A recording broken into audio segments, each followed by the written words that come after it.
Hello friends, તો સ્વાગત છે તમારું મારી ચેનલ વિંદીઝ હોમ કિચનમાં.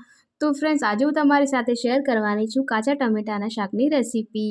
તો ફ્રેન્ડ્સ, પાકા ટમેટાનું શાક તો તમે ઘણું જ ખાધું હશે, પણ આજે હું તમારી સાથે શેર કરવાની છું કાચા ટમેટાને એક સિક્રેટ ટીપ સાથે એકદમ ચટપટું અને ટેસ્ટી ગ્રેવીવાળા શાકની રેસીપી. તો ફ્રેન્ડ્સ, વિડીયોમાં એન્ડ સુધી બન્યા રહેજો અને વિડીયો ગમે તો લાઈક કરજો. હવે ચાલો રેસીપી શરૂ કરીએ. તો કાચા ટમેટાનું શાક બનાવવા મેં આ રીતના મીડિયમ સાઇઝના 5 જેવા ટમેટાને વોશ કરીને લઈ લીધા છે. હવે આપણે તેને કટ કરી લઈશું. તો આ રીતે આપણે છરીની મદદથી તેનો વધારાનો ભાગ કટ કરીને તેને આ રીતે લાંબી ચિપ્સમાં કટ કરી લેવાના છે. તમે જોઈ શકો છો, આપણે આ રીતની તેની વધારે જાડી પણ નહીં અને વધારે પાતળી પણ નહીં, એ રીતની ચિપ્સમાં તેને કટ કરી લઈશું. તો આ જ રીતે આપણે બધા જ ટમેટાને કટ કરી લેવાના છે. તો મેં અહીંયા બધા જ ટમેટાને કટ કરી લીધા છે. તમે જોઈ શકો છો, મેં આ રીતના ચિપ્સમાં તેને કટ કર્યા છે.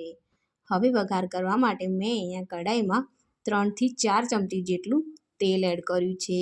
તો આ શાક એકદમ ટેસ્ટી અને ચટપટું બનાવવા માટે આપણે તેલનું પ્રમાણ વધારે જ રાખવાનું છે. તેમાં 1 ચમચી જેટલી રાઈ એડ કરીશું.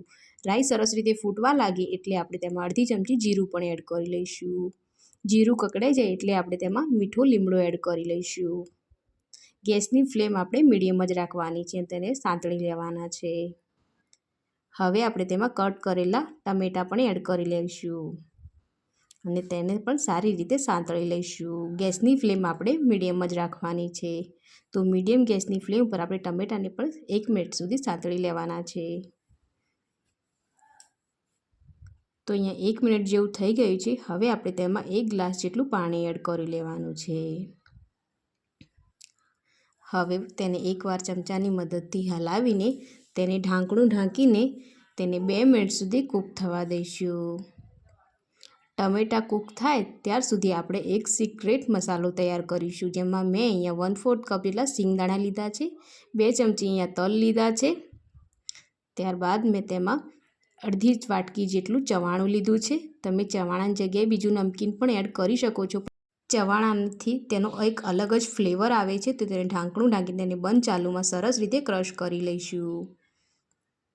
તમે જોઈ શકો છો, મેં તેનો દરદરો પાવડર બનાવીને તૈયાર કરી લીધો છે. હું તમને ચમચીથી બતાવું તો તમે જોઈ શકો છો.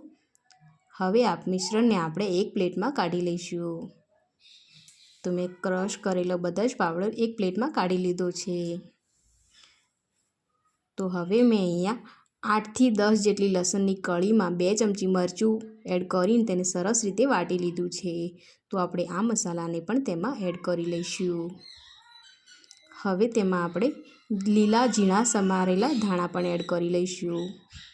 ત્યારબાદ આપણે તેમાં અડધો પાવડો જેટલું તેલ પણ એડ કરી લઈશું અને આ બધા જ મસાલાને આપણે સરસ રીતે મિક્સ કરી લઈશું. તો તમે બીજા નમકીનના જગ્યાએ જો ચવાણું એડ કરશો તો શાકમાં એકદમ સરસ એવો ખટમીઠો ફ્લેવર પણ આવશે અને તમારે તેની જગ્યાએ બીજા કોઈ મસાલા એડ કરવાની જરૂર પણ નહીં પડે.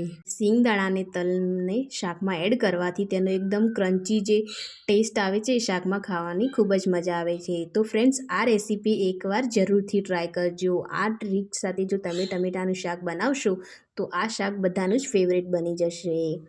તો તમે જોઈ શકો છો કે મેં અહીંયા બધો જ મસાલો સરસ રીતે મિક્સ કરી લીધો છે. હવે આપણે ટમેટાને ખોલીને જોઈ લઈએ. તો અહીંયા 2 મિનિટ જેવું થઈ ગયું છે અને ટમેટાં પણ આપણા લગભગ 80% જેવા કૂક થઈ ગયા છે. હવે આપણે બનાવેલો મસાલો તેમાં એડ કરી લઈશું અને તેને સારી રીતે મિક્સ કરી લઈશું. તો મેં સરસ રીતે મસાલાને મિક્સ કરી લીધો છે. હવે આપણે ગેસની ફ્લેમ મીડિયમ રાખીને તેને કૂક થવા દઈશું. તો લગભગ 1 મિનિટ જેવું કૂક થવા દઈશું. તો અહીંયા 1 થી 2 મિનિટ જેવું થઈ ગયું છે. આપણે તેમાં સ્વાદ અનુસાર મીઠું પણ એડ કરી લઈશું અને તેને સારી રીતે મિક્સ કરી લઈશું. તમે જોઈ શકો છો કે ગ્રેવી આપણી ઘટ થવા લાગી છે. તો હવે આપણે ફરીથી ઢાંકીને તેને 2 મિનિટ સુધી કૂક થવા દઈશું. તો અહીંયા 2 મિનિટ જેવું થઈ ગયું છે અને તમે જોઈ શકો છો કે શાકની ગ્રેવીમાંથી ઓઇલ સેપરેટ થવા લાગ્યું છે. તેને સારી રીતે મિક્સ કરી લઈશું.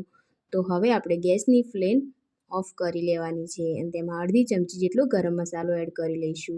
ત્યારબાદ મેં અહીંયા ઝીણા સમારેલા લીલા ધાણા પણ એડ કરી લીધા છે. તેને સારી રીતે મિક્સ કરીને તેને ગરમા ગરમ શાકને આપણે સર્વ કરી લઈશું. એકદમ ટેસ્ટી, ચટપટું અને ચટાકેદાર એવું આપણું કાચા ટમેટાનું શાક તો બનીને તૈયાર થઈ ગયું છે. તમે તેને રોટલી, પરોઠા કે ભાખરી સાથે સર્વ કરી શકો છો. તો ફ્રેન્ડ્સ, આ શિયાળામાં કાચા ટમેટાનું આ રીતે તમે શાક એકવાર જરૂરથી ટ્રાય કરજો. અને રેસીપી કેવી લાગી એ કમેન્ટ સેક્શનમાં જરૂરથી જણાવજો. અને ચેનલ પર નવા હોવ તો ચેનલને સબસ્ક્રાઈબ કરી નીચે આપેલ બેલ આઇકોનને જરૂરથી પ્રેસ કરજો, જેથી મારી આવી અવનવી રેસીપીના વિડીયોના નોટિફિકેશન તમારા જોડે સૌથી પહેલાં પહોંચી જાય. તો ફરી મળીશું આવી નવી રેસીપી સાથે. ત્યાર સુધી આવજો.